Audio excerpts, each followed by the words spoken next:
Hola, bienvenidos todos a este seminario Naturopatía en tiempos modernos, conciencia de unidad global y el sendero de la naturaleza, organizado por la Asociación de Naturópatas de Chile y esperando que este interesante grupo de exponentes les haya dejado alguna riqueza a cada uno de ustedes. A mí me toca hablar hoy día un poquito de naturopatía y nutrición en el sendero de la salud, porque cuando hablamos de naturopatía y de naturaleza, estamos hablando también de lo que comemos.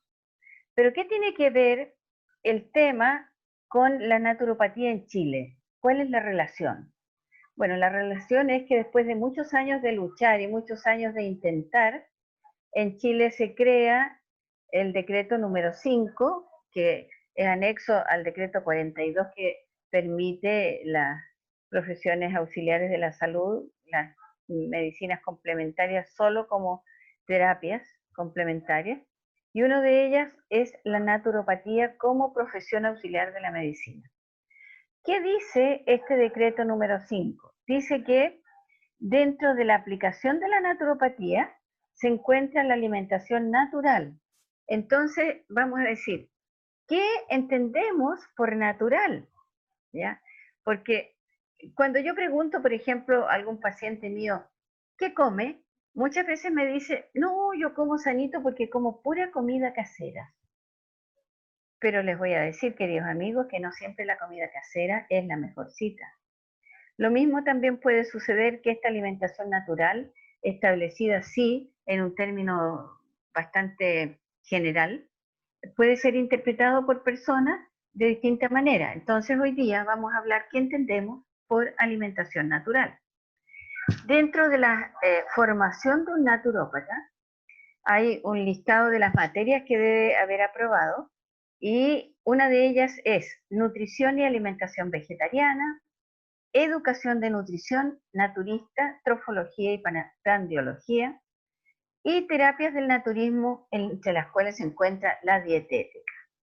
Por lo tanto, en el documento del Ministerio de Salud ya nos está exigiendo saber un poco sobre nutrición, y más aún, esta nutrición orientada hacia la alimentación en base a plantas.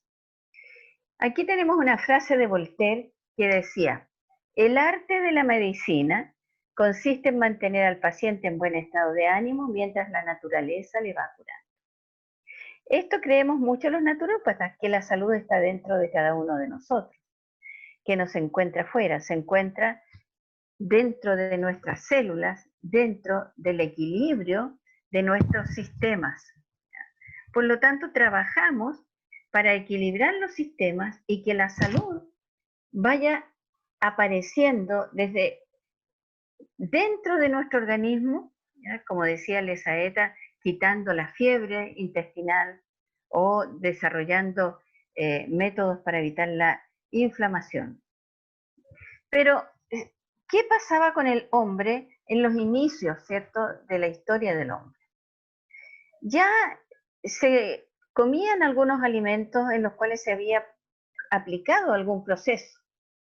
Se sabe que hace 15.000 años atrás el hombre de Cromañón ya usaba el ahumado para sus alimentos, conservar sus alimentos. Y esto se encontró en las cuevas francesas de Dordoña y Les Cerisier, encontradas en 1868. Aquí vemos una pequeña foto. Veamos que el hombre ha buscado cómo comer sus alimentos desde siempre, desde antiguo. Luego, en la etapa del Homo sapiens, ya encontramos, si buscamos Homo sapiens, vamos a encontrar la imagen de hombres cazadores. Les quiero decir que me parece tremendamente equivocado pensar que eran los hombres solamente los que traían el alimento a casa, cazando animales y dejando a la mujer absolutamente al margen de la obtención de sus alimentos. Hay algunas señales que dicen que la mujer salía a recorrer y a recolectar frutas y a recolectar plantas para contribuir a la alimentación de la familia. Yo me imagino que estos grupos de cazadores que aparecen en estas fotos eh, no tenían estas lanzas que aparecen aquí. Por lo tanto, encontrar un animal salvaje no era tan sencillo y muy poco frecuentemente consumían este alimento. Sin embargo, las mujeres que salían a recolectar frutitos del bosque y pequeñas cositas, ya eran las que organizaban la alimentación familiar. Y aquí hay un autor que dice que el Homo sapiens es un pequeñísimo brote que apenas le nació ayer al enorme árbol de la vida. Y que si este árbol de la vida comenzara de nuevo, jamás volvería a ser igual. O sea, somos irrepetibles. Como seres humanos somos irrepetibles. Posteriormente ya estamos en el año 1747, en que el doctor James Lind, médico de la Marina Británica, comienza a desarrollar los primeros experimentos científicos en nutrición, descubriendo, por ejemplo, que el jugo de lima o limón era bueno para salvar del escorbuto a los marinos que morían en cantidades enormes, ya con un desorden hemorrágico mortal y doloroso por falta de vitamina C. Aquí ya vemos entonces que tal como decía Hipócrates, que tu alimento sea tu medicina y tu medicina tu alimento, se comenzó a comprobar en estas pequeñas pruebas que hicieron los científicos antiguos, ¿ya? Y que salvaron miles de vidas sin evidencia científica, solamente con la observación. Al observar que aquellos monos o seres que comían frutos no enfermaban de este problema, entonces empezaron a tratar de darle al ser humano más o menos los mismos alimentos. En 1812, el descubrimiento terrible de la extracción del azúcar de remolacha, que nos comienza a producir todos los problemas que hoy día vemos en la sociedad actual. Porque entonces el precio del azúcar, que el hombre por naturaleza tiene, se acerca más al sabor dulce, por naturaleza. Y más aún en los niños y más aún en los ancianos, que pierden la percepción de sabores en sus papilas gustativas. Sin embargo, la percepción del sabor dulce continúa, permanece. Entonces, en este año, el precio del azúcar se vino a pique, baja totalmente, por lo tanto, la población en general tiene acceso a comer azúcar, que antes de eso era un alimento para quienes podían pagarlo, y entonces queda al alcance de la población y el consumo enorme nos viene causando problemas. En 1870 se descubre el molino cilíndrico, que forma esta harina blanca que fue tan elegante porque antiguamente los obreros comían harinas oscuras y los príncipes, los reyes en las casas de palacio se comían las harinas blancas. Y no digamos que eran tan saludables mentalmente estas familias reales. Pero cuando viene este molino, acerca la harina blanca a toda la población y entonces todos comenzamos a comer harinas blancas. Pero luego vamos a hacer un recuerdo de Elie Metchnikoff, que le dieron el premio Nobel junto a Paul Ehrlich en 1908 por descubrir el fenómeno de la fagocitosis. ¿Qué significaba el fenómeno de la fagocitosis? Que teníamos dentro de nuestro organismo elementos capaces de comerse los agresores, fagocitarlos, ¿ya? Células defensivas del sistema inmunológico. Entonces da los primeros pasos para decirnos que podíamos defendernos con lo que la naturaleza nos había dado. Pensaba que las bacterias intestinales, por ejemplo, generaban una autointoxicación que envenenaba el organismo. Él pensaba que todos esos bichitos, microorganismos que teníamos en el intestino eran malos, ¿ya? Y esa autointoxicación nos enfermaba. Y entonces hace pruebas con el yogur y dice que los bacilos ácidos del yogur contribuyen a prolongar la vida y mantener la salud, porque estos bacilos ácidos del yogur nos proveían de esta fagocitosis que luchaban contra estos otros microorganismos que nos estaban dañando.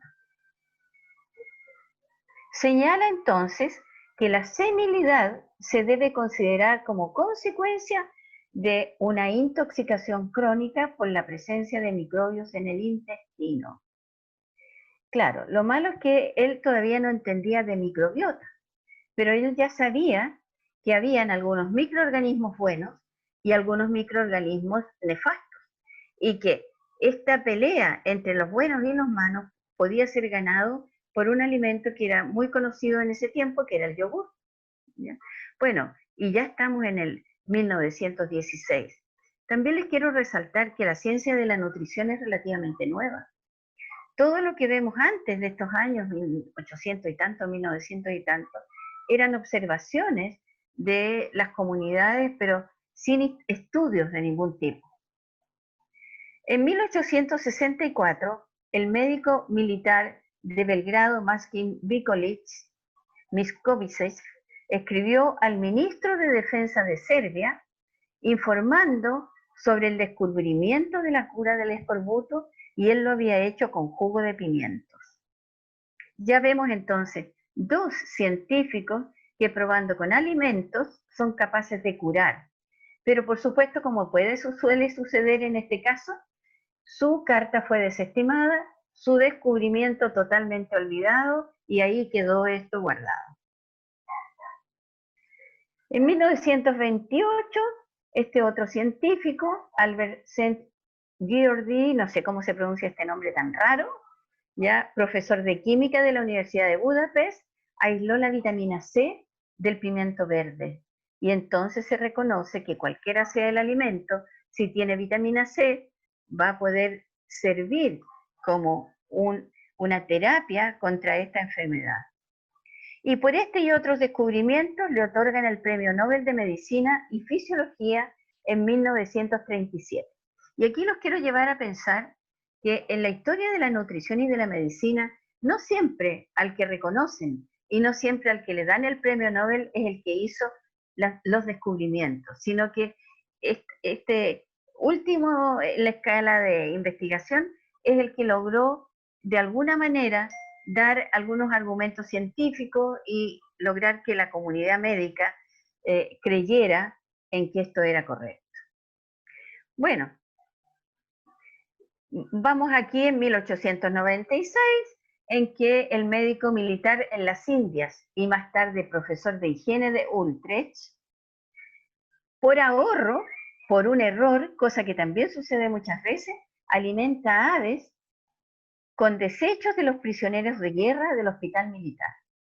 La dieta de estos prisioneros consistía en arroz pulido, cocinado. Entonces, las aves, cuando se les da este tipo de comida, desarrollan parálisis. Bueno, les quiero decir cuánta gente en nuestra sociedad basa su alimentación en tal cantidad de arroz refinado que va produciendo una serie de alteraciones sin sospechar que lo que está comiendo puede ser la causa. El director del hospital pide entonces cambiar la alimentación por arroz con cáscara, arroz integral, y las aves misteriosamente mejoran del beriberi. Bueno, aquí entonces se descubre el efecto de algunas vitaminas del complejo B. Concluyen entonces estos científicos que una dieta de arroz molido era la causa principal de la polineuritis en estos animales y del beriberi en humanos. Por su parte, Funk, en 1912, defiende su teoría de que el beriberi, el escorbuto y la pelagra eran causadas por deficiencias o disminución de la dieta de sustancias especiales que él no sabía qué eran. Pero él, en sus investigaciones, acuña el nombre de vitamina porque descubre estos pequeños elementos, ¿ya? Y les llama vital necesarios para la vida, y le pone aminas porque él creía que eran elementos nitrogenados, cosa que se equivocó porque no son elementos nitrogenados, pero quedaron para siempre con el nombre de vitaminas. Y vamos a la Segunda Guerra Mundial. Se producen los grandes cambios en la nutrición. En el siglo XX se desarrolla la industria alimentaria porque, bueno, había que alimentar a los soldados, y aparece la industria de la conservación. ¿ya? De la leche, del cacao, de las cremas, etcétera, ¿ya? Y aparece entonces la industria alimentaria, elaboración de aceites. Ahí también hay algunos precursores de la alimentación naturista que dicen que con la aparición de los aceites refinados se crearon una serie de enfermedades, porque al refinar el aceite desaparecen los polifenoles. Bueno, en ese tiempo no se sabía que eran los polifenoles.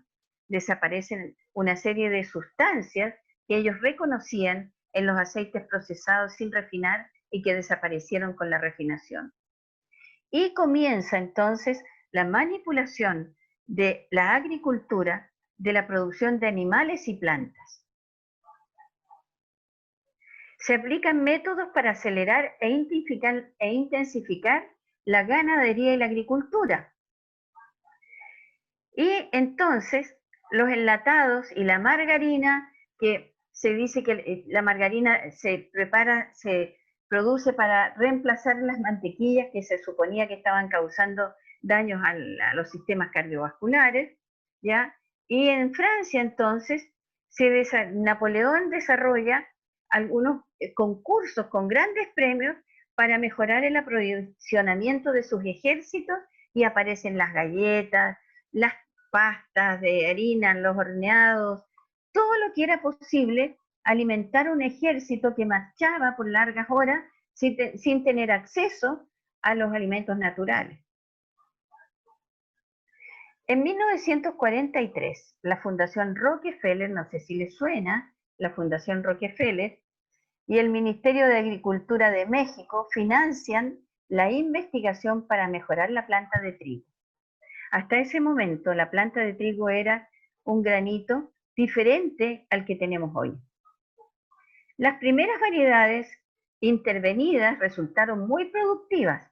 Las cantidades de grano doblaban los tallos, la hibridación con otras especies enanas del Japón para evitar daños por viento o lluvia y lograr un menor uso de sustratos, agregaron conservación al trigo. Y entonces el rendimiento de 0,75 toneladas métricas por hectárea subió a 8 toneladas métricas por hectárea. Por supuesto que esto significó grandes producciones de trigo y las harinas invadieron, por supuesto, la alimentación del ser humano. Aquí. Ya. ¿Qué pasó entonces? Viene la revolución industrial, nacen grandes empresas alimentarias que tienen como prioridad la búsqueda de un máximo rendimiento económico. Y aquí tenemos todo lo que hoy día muchos consideran la mayor parte de su alimentación y no se dan cuenta que causa grandes enfermedades. Se produjo entonces, para poder plantar, para poder sembrar, para poder criar grandes masas de animales, se produce el desplazamiento de los pueblos indígenas, la destrucción de los bosques como objetivo para la producción agroganadera en busca de mayores utilidades económicas.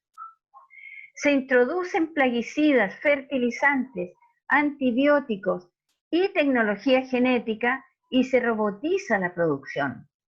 El pequeño campesino no puede competir con los grandes productores agroganaderos. En 1941, el Consejo Nacional de Investigación de Estados Unidos establece las primeras recomendaciones de raciones dietéticas, ¿ya? Y entonces todo el mundo que sigue los pasos de Estados Unidos comienza a comer estas raciones dietéticas porque se supone que han sido establecidas por grandes científicos y que todos vamos a ser sumamente saludables.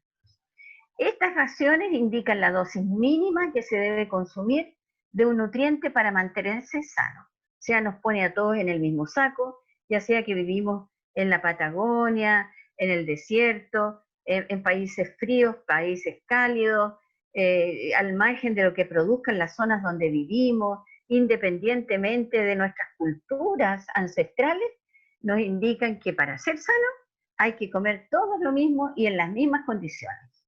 Y se crea entonces esta famosa pirámide de alimentos en 1992 que nos dice que tenemos que comer entre 6 y 11 porciones de cereales refinados.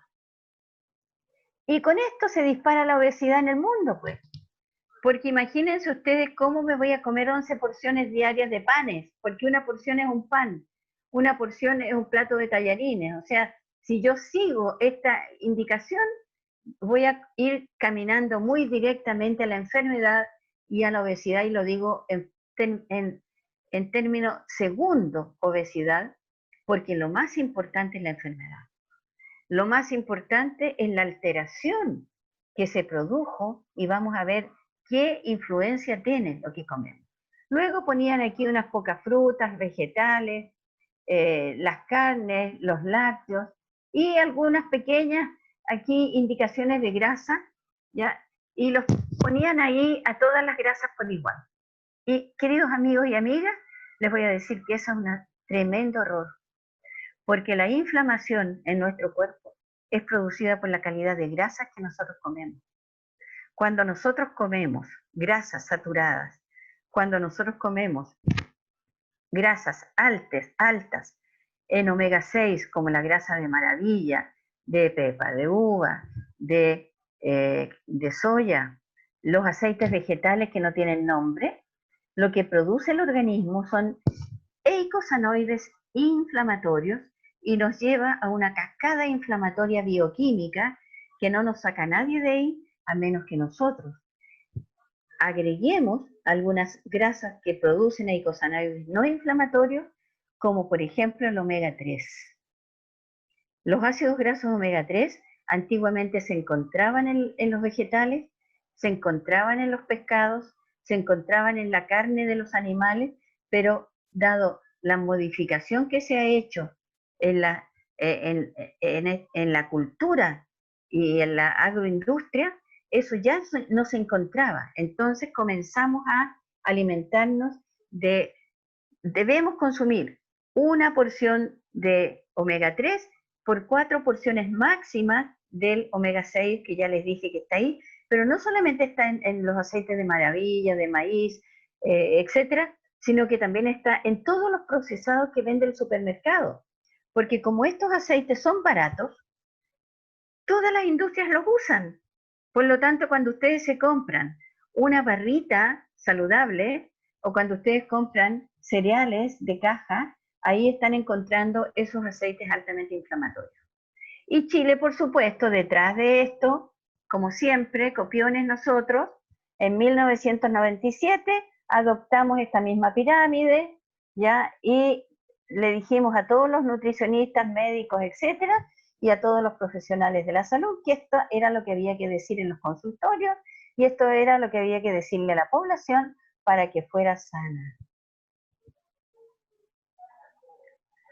Luego, en la historia de la nutrición viene esto que fue la revolución verde o revolución genética. La primera etapa fue la revolución verde, que fue un proceso de desarrollo y expansión de semillas y técnicas agrarias para la alta productividad, porque recordemos que estamos en eso, para la alta productividad, durante los años 60 y comienzos de los 70, bajo el impulso de la FAO. Objetivo, producir más alimentos para erradicar el hambre. La idea era, entonces, que en los grandes terrenos se iba a cultivar por grandes cantidades el trigo, los granos principalmente, que eran la base de la alimentación de los pueblos del mundo, ¿ya? Y por supuesto, grandes masas ganaderas. Entonces cambia el paradigma de las prácticas agrícolas de numerosas zonas del mundo. Aparecen los enfoques genéticos, nuevas variedades de plantas, especialmente de los cereales, y de nuevas prácticas agrícolas. Se desarrollan semillas de variedades de alto rendimiento, ¿ya? Sobre todo de trigo, maíz y arroz. Las principales especies manipuladas son soya, maíz, algodón, colza, que es la semilla original de la que se hace el aceite de canola, la papa, el tabaco y el tomate. Por supuesto, el maíz también luego se descubrió que podía servir para producir combustible y el maíz ya no alimentó las poblaciones del mundo. El maíz pasó a alimentar ya a los grandes productores para que produjeran combustible o alimentación animal. Entonces, los suelos agrícolas se transformaron en simples sustratos de sustentación de plantas que exigen técnicas artificiales cada vez más caras, porque ya se ocupó un espacio, se plantó ahí, se vendió todo eso, y luego se volvió a plantar, y después de tantos años que no hubo un mejoramiento de los suelos, había que buscar nuevos suelos mientras se recuperaban esos que ya estaban agotados. Y entonces los terrenos se erosionaron por el manejo inadecuado del suelo.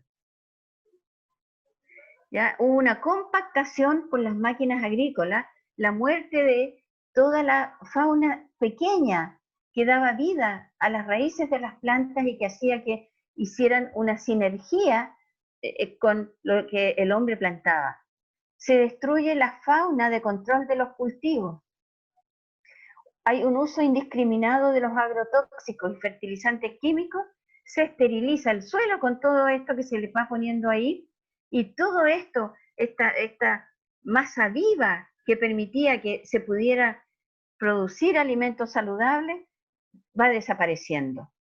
Se reduce la actividad microbiana, la fauna defensora del suelo, se siguen usando distintos insecticidas cada vez más fuertes, cada vez más agresivos, ¿ya? Y ahora resulta que hay nuevas plagas originadas por el modelo agrícola, lo que requiere nuevos plaguicidas, ¿ya? Mucho más fuertes, que deben atacar esta plaga y que es la consecuencia del problema y no su causa.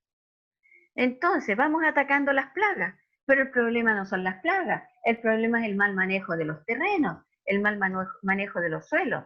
Pero entonces, como siempre se hace muchas veces, se ataca el síntoma y no la enfermedad. En la Revolución Verde se hace una reducción continua de la variedad de alimentos consumidos por la gente. Los agricultores de 2 siglos atrás cultivaban 300 especies de plantas, todas las de importancia primordial en su alimentación. Hoy, la familia se alimenta de no más de 30 plantas, responsables del 95% del potencial nutritivo de todas partes del mundo. Cada día tenemos más acotado la variedad de alimentos que nos ofrece ya, la comercialización agrícola. Por ejemplo, hace 20 años en India se producía 300.000 variedades de arroz. Hoy día sobreviven no más de una docena, y las variedades de alta productividad, estas modificadas, sustituyeron a las otras. En Turquía, donde se originó el lino, había 1.000 variedades en 1945, y en los años 60 quedaban una variedad, y además era importada de Argentina. De las 7.000 variedades de manzanas que existían en Estados Unidos, el siglo pasado 6.000 ya no existen. Y bueno, llegamos a 1997, en que la Organización Mundial de la Salud denuncia con firmeza el aumento de la obesidad como causa de enfermedades crónicas no transmisibles que ocasionan muertes e incapacidad física y mental, y la declara una verdadera pandemia. Y ahí todos rasgan vestiduras porque la población está poniéndose obesa, los niños, 60% de niños en Chile son obesos, etcétera, pero no se busca nunca la solución, sino que siempre se está buscando ya atacar el síntoma. Entonces ahora vamos a mirar la nutrición desde donde estamos parados hoy en el año 2020. Desde la visión de hoy, ¿qué es un alimento? ¿Cómo actúa en nuestro cuerpo? ¿Qué dietas y microbiotas son las adecuadas? ¿Y cómo debemos elegir lo que comemos? ¿Qué conceptos hay que manejar hoy día con la nutrición y qué es lo que se nos viene a futuro? Bueno, ¿qué es la epigenética? Y esto todo proviene desde el momento que se descubre ya el ADN del ser humano. ¿ya? La configuración genética de la que estábamos hechos los seres humanos. Entonces se crea una serie de términos nuevos. ¿Qué es la epigenética? Estudia cambios fenotípicos heredables. ¿Qué significa un cambio fenotípico heredable? Por ejemplo, cuando nosotros tenemos los ADN son los que nos permiten traspasar la información genética de la madre al hijo y de una generación a otra, ¿ya?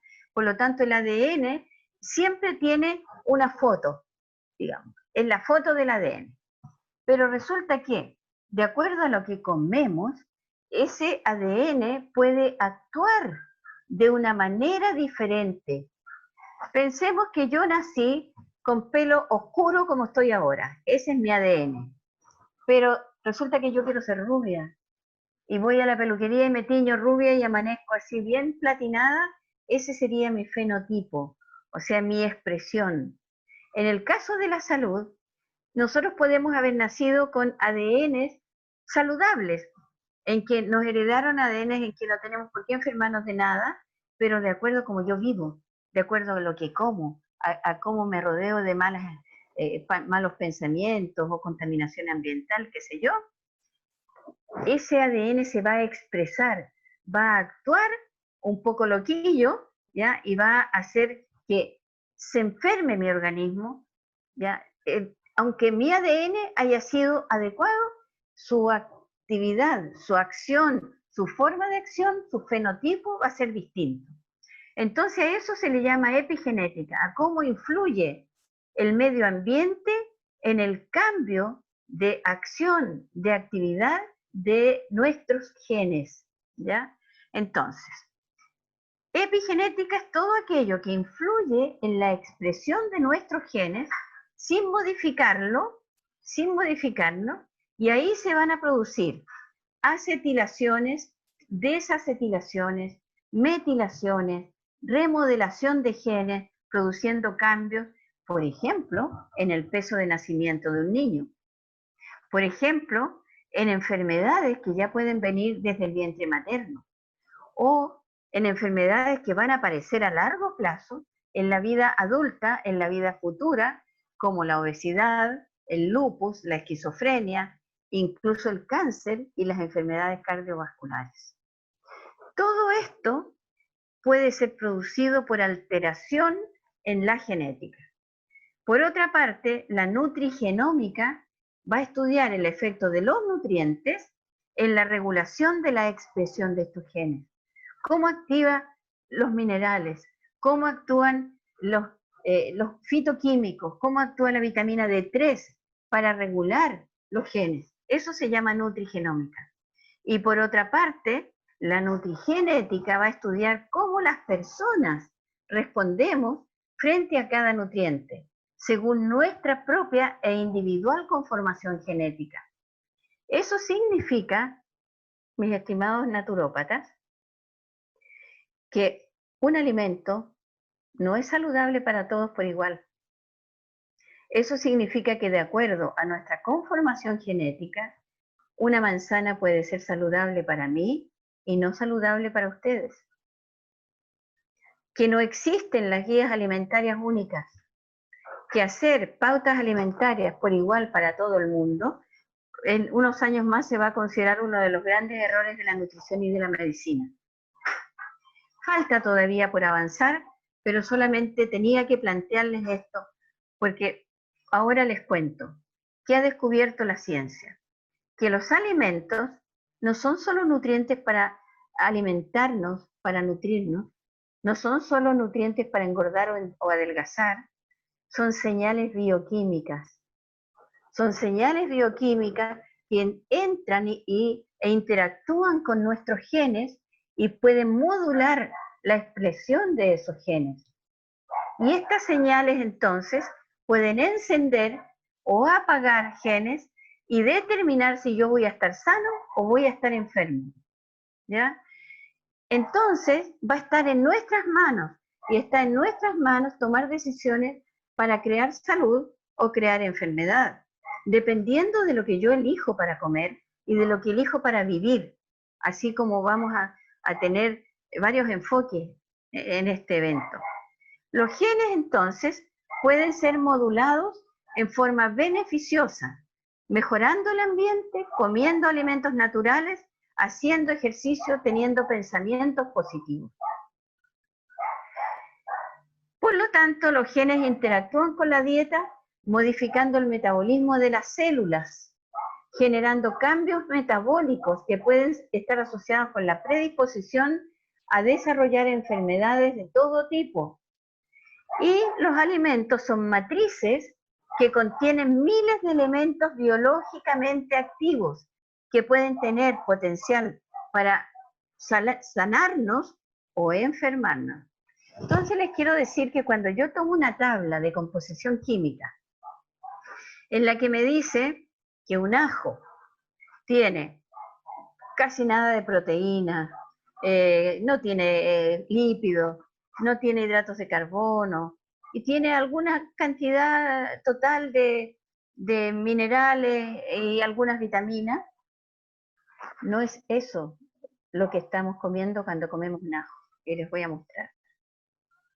Esto es un ajo. Vean ustedes la cantidad de componentes bioactivos que entran a nuestro cuerpo cuando comemos un solo ajo. Imagínense esto en todos los demás alimentos, aquí abajo tienen la referencia, todos los demás alimentos, como hay miles de cosas, y aquí seguramente todavía la ciencia no ha descubierto algunos otros componentes que irán a descubrirse más adelante, porque en la prepotencia y soberbia del ser humano a veces pensamos que hemos descubierto todo, y la verdad es que falta mucho por descubrir. Entonces, todos estos componentes de este pequeño diente de ajo van a actuar sobre nuestros genes, a su vez estos genes sobre nuestras células, y van a hacer que yo sea sana o me enferme.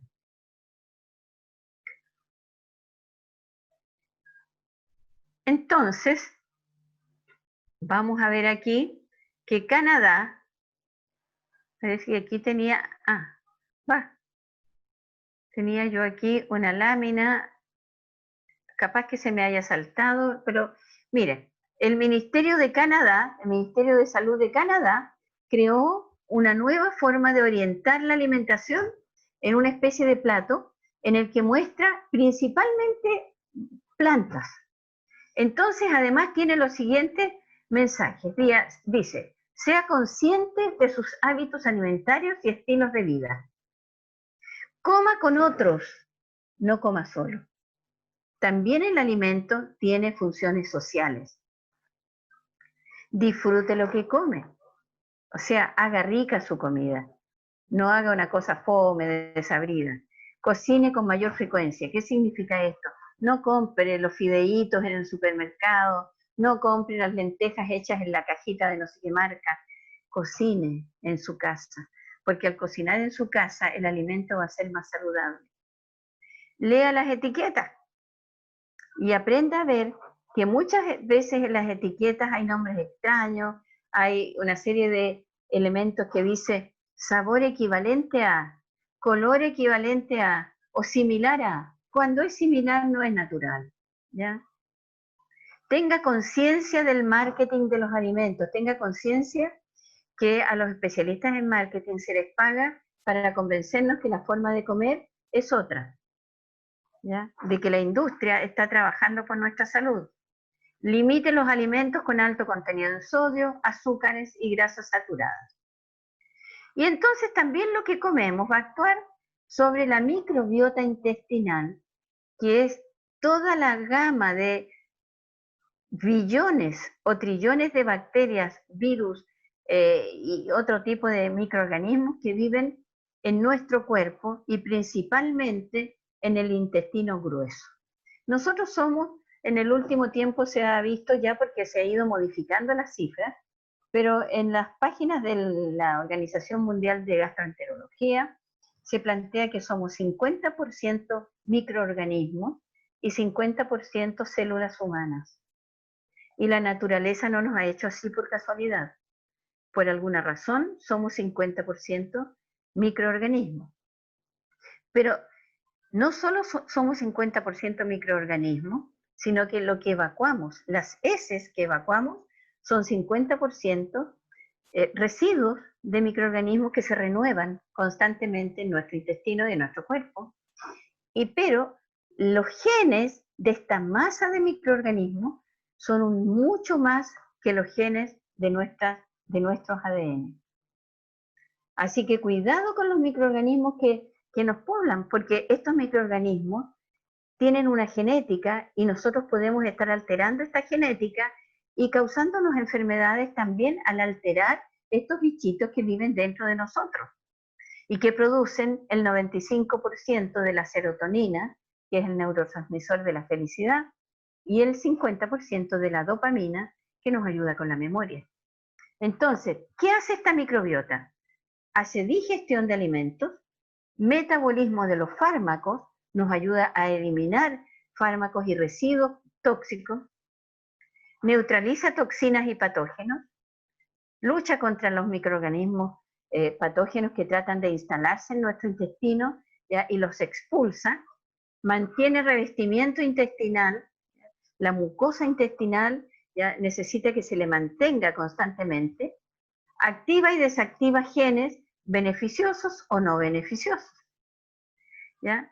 Sintetiza vitaminas como la vitamina K, la B12, produce aminoácidos, produce ácidos grasos muy saludables como el butirato, el acetato y el propionato, produce ácidos grasos de cadena corta que tienen una función energética en la célula y que protegen las células epiteliales, refuerzan la barrera mucosa, ¿ya? Y se relacionan con el sistema inmune, con el sistema nervioso, entérico y con el cerebro. 80% de señales van desde el intestino al cerebro y 20% del cerebro al intestino. Imagínense cómo no debemos cuidar esta microbiota. ¿Qué pasa con la microbiota y la enfermedad? Cuando una persona está obesa, se ve que tiene menos bacteroides y firmicutes, que son familias de microorganismos, lo que aumenta entonces la capacidad de estas bacterias que quedan ahí de extraer más energía de la dieta. Por lo tanto, aquellas personas que comen efectivamente a lo mejor lo mismo que un flaco y que muchas veces dicen, pero ¿cómo si yo como lo mismo que tú y engordo? Ya hay una razón. Resulta que las bacterias que tiene en su microbiota son bacterias que producen muchísimo más energía y más calorías que una persona que tiene una microbiota saludable. Cuando hay un alto riesgo de aterosclerosis, la microbiota oscila hacia grupos con un metabolismo aumentado de componentes proaterogénicos, como la producción de trimetilamina N-óxido TMAO. Diferentes patrones de alimentación presentan cambios de las poblaciones bacterianas que están presentes en la microbiota. O sea, puede modificarse de acuerdo a lo que comemos, puede modificarse incluso de acuerdo al estrés crónico. Estudios indican que la composición de la microbiota intestinal se modifica según el ambiente y los nutrientes que llegan. ¿De qué vive esta microbiota? De fibra, de la fibra que está en las plantas. Los alimentos cárneos y refinados no tienen fibra. Lo que nos ofrece la industria alimentaria, si no le ha agregado en forma aditiva algún tipo de fibra, lo que nos ofrece son alimentos refinados sin estos prebióticos. Un prebiótico es una fibra que alimenta probióticos o bacterias de nuestro intestino. Entonces, la fibra puede hacer modificación del ambiente intestinal, haciendo que el organismo esté más saludable. En casos de dieta con gran cantidad de proteína animal que están hoy día tan de moda, muchas grasas y baja en fibra, se ha visto una reducción tanto en la diversidad como en el tipo de poblaciones beneficiosas que hay en el intestino. Y se asocian entonces a largo plazo a mayor riesgo de padecer enfermedades. Sin embargo, se han hecho pruebas con la dieta mediterránea o con la dieta vegetariana o vegana y estando bien planificadas han mostrado que los microorganismos que están en la microbiota son saludables, ¿ya? Y nos protegen de enfermar.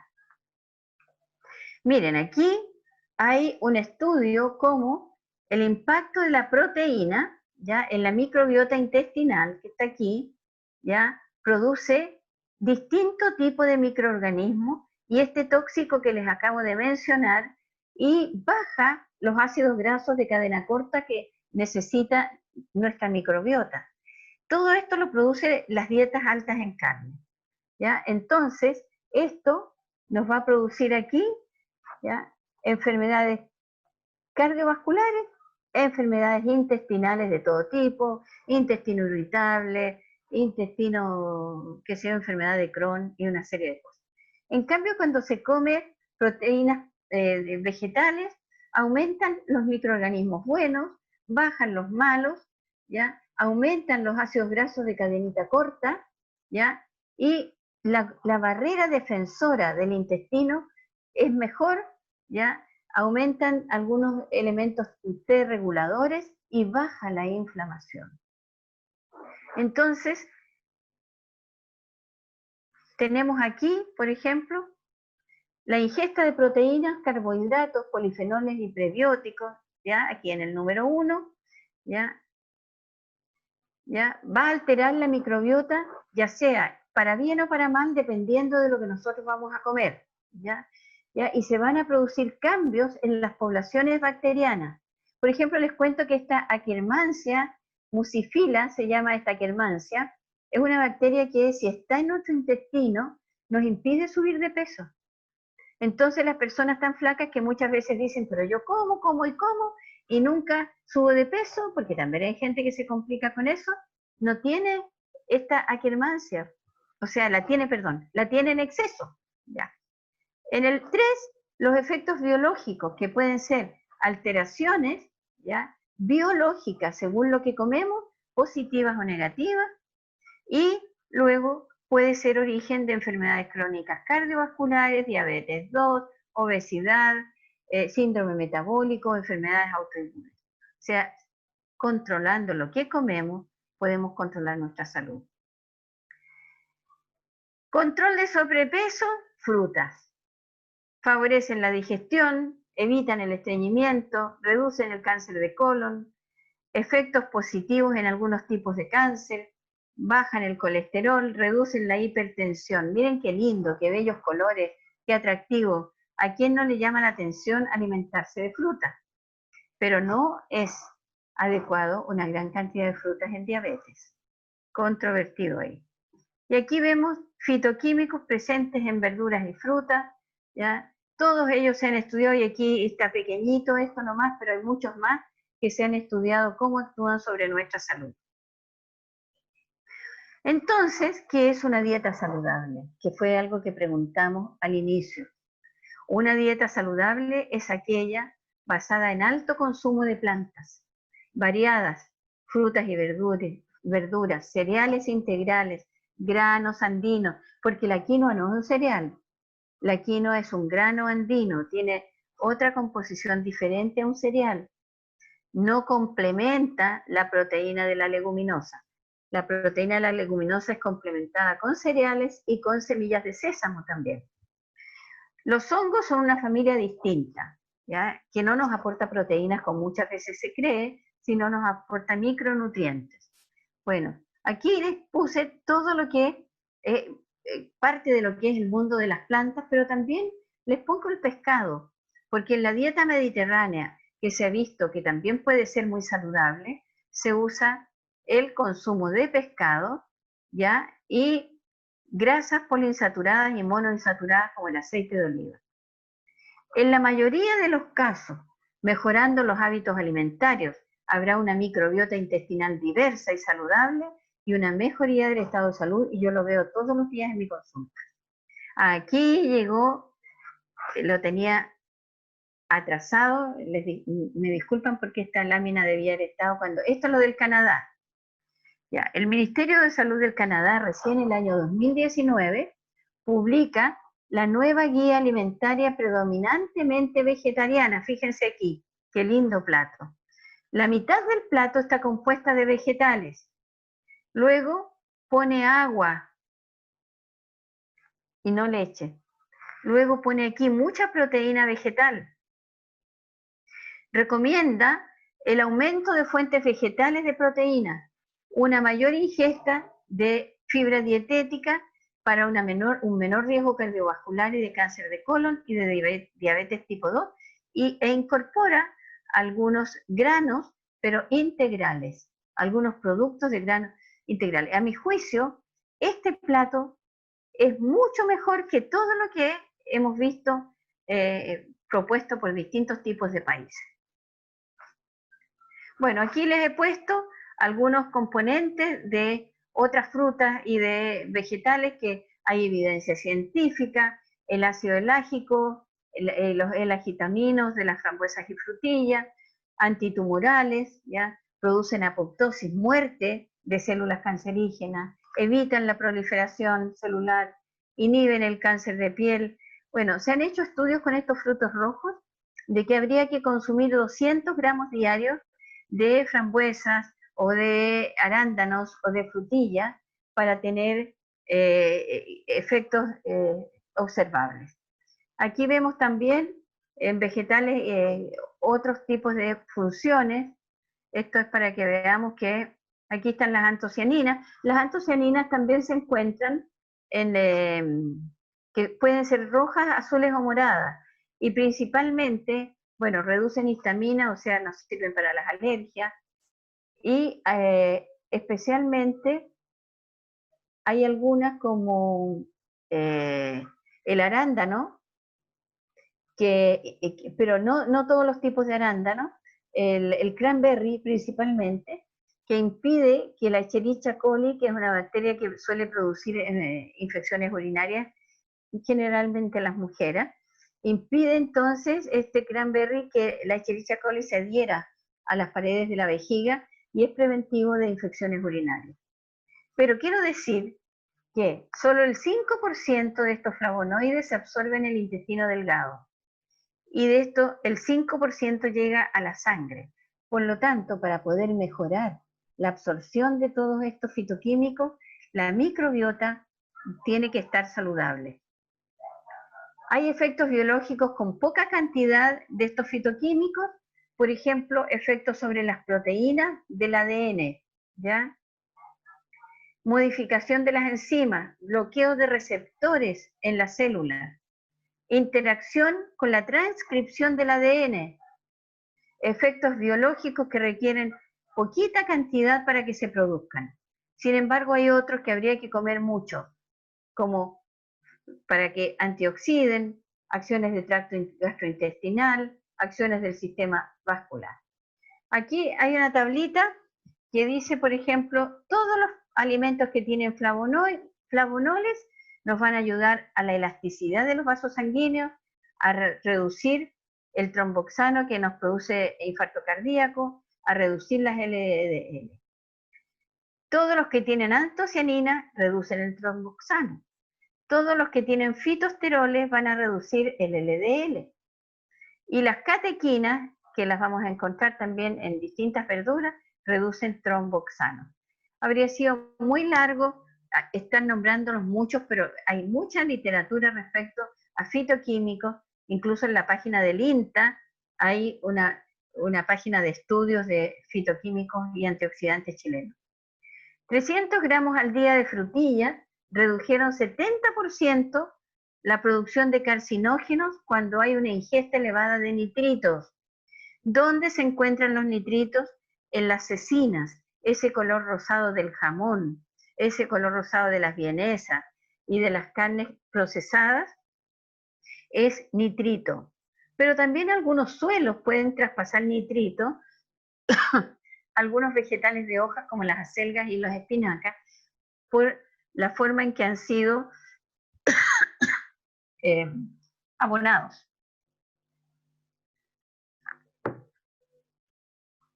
La frutilla tiene un efecto antiinflamatorio. La inflamación va a estar presente en todas las enfermedades que tengamos. La inflamación está presente en el asma, está presente en las enfermedades autoinmunes, por supuesto en el cáncer, en las enfermedades cardiovasculares, en la obesidad, en el Alzheimer. Por lo tanto, comer en base a plantas principalmente, miren, yo no les digo que se hagan veganos, no les digo que se hagan vegetarianos, solo digo que consuman principalmente, como en ese plato del Ministerio de Salud del Canadá, principalmente plantas, y si quieren comer alguna proteína animal, que sea una menor cantidad. Y elijan una proteína animal que sea más saludable que otra. Las algas, que son las plantas del mar, ayudan a reducir el estreñimiento, mejoran la microbiota intestinal, aportan ácidos grasos omega 3 que son importantes para el cerebro, importantes para la antiinflamación. Algunas contienen yodo para la tiroides, son antiinflamatorias, regulan el colesterol, aportan magnesio, calcio y hierro. Y aquí tenemos el cochayuyo, que recomiendo su consumo, la espirulina, ¿ya? Y estas algas que se usan en el sushi, que es alga nori, que se hacen de algas como el luche. Entonces, nosotros le vendemos luche a los japoneses y ellos nos venden nori. El cochayuyo se llama Durbillea antártica, una alga de Chile. Fíjense que tiene poquitos hidratos de carbono, tiene 12 gramos de proteína, es muy rico en fibra y ya dijimos que la fibra es el alimento de la microbiota. Por lo tanto, comiendo cochayuyo, vamos a alimentar la microbiota, vamos a tener más salud y vamos a protegernos de muchas enfermedades. Pero además el cochayuyo contiene muchos minerales. Los frutos secos, grasas saludables para el cerebro y las células, micronutrientes, antiinflamatorios, un estudio de largo plazo que se llama Predimed y que trabajó aportando más o menos 30 gramos de nueces, aparte de aceite de oliva, pero ellos agregaron además una copa de vino tinto. Ya después de 5 años de estudio, comprobó que al agregar esta cantidad de nueces y de aceite de oliva todos los días, los participantes, que fueron miles, tenían menos cáncer, menos diabetes, menos problemas cardiovasculares. Así que no le tengan miedo a las calorías, consuman los ácidos grasos, porque la verdad que no podemos hablar tanto, pero les puedo decir que hay estudios que muestran de que esta forma en que calculamos las calorías, las grasas todas por igual, los hidratos de carbono como si fueran todos por igual, no es así. Por ejemplo, ya se sabe que las nueces se metabolizan produciendo menos calorías que una grasa animal o que una grasa de cualquier otro tipo.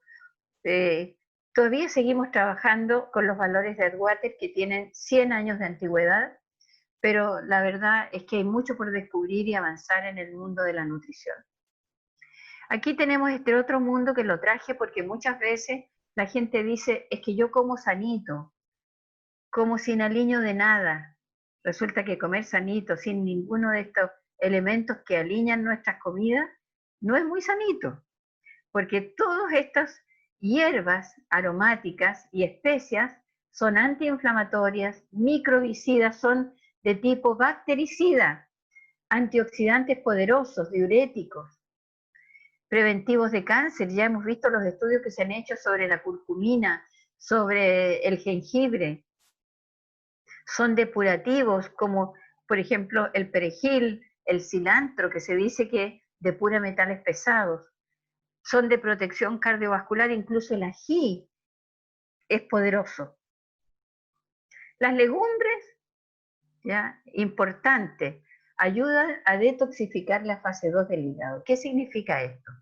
Cuando nosotros tenemos xenobióticos o tóxicos que están en nuestro cuerpo, el hígado es el encargado de eliminarlos. Pero como estas moléculas son un poco grandes muchas veces, ¿ya? Se produce en una primera fase la transformación a moléculas más pequeñitas para que durante la fase 2 en el hígado puedan ser eliminadas a través de la orina, a través de la transpiración, a través de las heces, etc. Entonces, estas legumbres van a ayudar al hígado a eliminar toxinas en la segunda etapa de detoxificación. Bueno, por supuesto nos aportan buenas proteínas, tienen almidones de digestión lenta, se pueden indicar a diabéticos porque no suben la glicemia, aportan magnesio, hierro, vitaminas del complejo B, buen aporte de una fibra que sirve a la microbiota, equilibran el colesterol, ¿ya? Pero hay que aprender a prepararlas en forma variada. No podemos seguir pensando que la única forma de comer porotos es con tallarines, que la única forma de comer lentejas es en un plato de lentejas con arroz. Desarrollemos la imaginación gastronómica, culinaria y hagamos distintos tipos de preparaciones. Esto, ya, la cúrcuma, la curcumina de la cúrcuma, antiinflamatoria, inhibe el crecimiento, induce la muerte de células tumorales, mejora el sistema inmune y también participa en la fase 2 de detoxificación hepática. Jengibre, antiinflamatorio, antibacteriano, antiviral, refuerza el sistema inmune, participa en la fase 2 del hígado. Por lo tanto, cuando hacemos una infusión que tiene un poco de jengibre, que tiene un poco de cúrcuma, que tiene un poco de canela, que tiene un poco de clavo de olor, etcétera, etcétera, estamos ayudando a nuestro hígado. Y aquí están los despreciados por la mayoría. Toda la familia de los azufrados, que son imprescindibles en nuestra salud, porque reducen el potencial cancerígeno. De hecho, por ejemplo, el brócoli ya se sabe cuál es el proceso por el cual puede eliminar parte de las células cancerígenas de tumores del pulmón, por ejemplo. Ya hay bastantes estudios sobre la quercetina de la cebolla y del ajo, ¿ya? Para prevenir el cáncer o ayudarnos con este tipo de problemas. Inhiben crecimiento, inducen muerte de células tumorales, son antioxidantes, evitan que se envejezcan las células, fortalecen el sistema inmune, previenen trastornos cardiovasculares, ayudan a detoxificación fase 2. En la fase 1 actúan muchos micronutrientes. Entre los micronutrientes que actúan en la fase 1 de la detoxificación hepática está el selenio, el zinc, el magnesio, el hierro, muchos de los nutrientes de los micronutrientes que están también en las plantas y que nos ayudan a completar el ciclo de detoxificación. Y cuando de repente se dice que no existen dietas detoxificadores, es olvidar la bioquímica de cómo funcionan los sistemas hepáticos. También protegen el material genético. Aceite de oliva extra virgen, fundamental porque nos ayuda a desinflamar. Reduce colesterol, previene enfermedades cardiovasculares, mientras menos depurado esté este aceite, mejor, ¿ya? Tiene sustancia, esto es como si tomáramos un jugo de aceituna. Contiene oleocantal, que es una molécula antiinflamatoria, equivalente como un ibuprofeno, pero más suave. Contiene todos los nutrientes de la aceituna, útil en úlcera péptica y litiasis renal. No le tengan miedo a consumir aceite de oliva, no es problema de calorías. Eso ya es un gran error andar contando calorías. Tiene elevado poder antioxidante, contribuye a impedir la repetición de ataques al miocardio. Ya dijimos, antiinflamatorio, reduce riesgo de artritis, mejora la sensibilidad a la insulina. Para todos los resistentes a la insulina, usen aceite de oliva extra virgen. Si no les gustó, porque es muy picante, muy fuerte, etcétera, busquen una cepa de aceituna que sea más suave, una cepa de aceituna que puedan ustedes, que sea de su gusto, porque esto es igual que en el vino. No todos los aceites extra virgen son del mismo tipo de aceituna. ¿Ya? Como hay cepas de vinos, hay cepas de aceites de oliva. Entonces, de repente puede no gustarles uno y eligen otro. Y terminamos esta presentación diciéndoles entonces que la naturopatía, la naturaleza, está de la mano con una alimentación saludable compuesta principalmente por vegetales anticancerígenos, antioxidantes, antiinflamatorios, que hacen una protección vascular, gastrointestinal, cerebral, que son antibióticas, que refuerzan nuestro sistema inmune, que nos ayudan a una actividad epigenética positiva, beneficiosa, que dan señales bioquímicas a nuestros genes para estar sanos, ¿ya? Y que nos protegen la microbiota. Los dejo ahí con este mensaje, ¿ya? Y esperando que haya llegado un poquitito cada uno de ustedes. Muchas gracias por escucharme.